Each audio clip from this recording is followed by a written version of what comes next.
Maithili express की शानदार प्रस्तुति।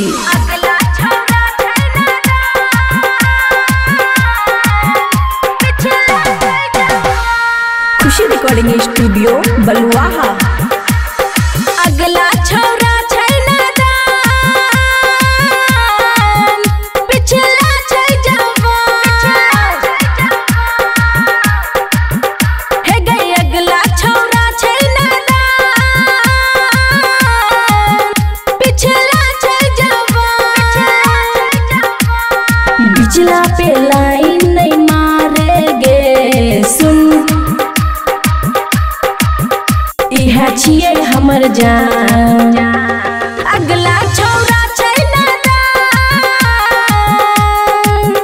पिछला छै जवान। डीजे सुमित सतीश रई, मुझे सुमित सतीश रई, मुझे सुमित सतीश रई, मुझे।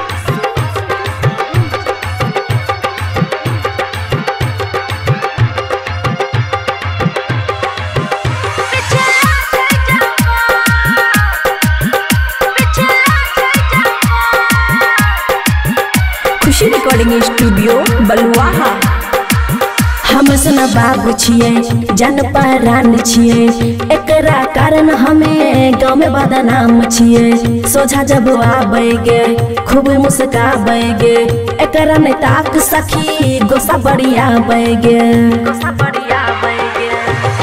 दिलवा के पहला पसंद, पूर्णिमा के चाँद।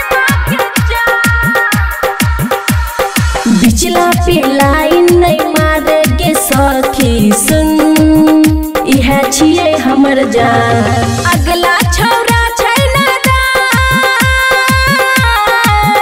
पिछला छै जवान।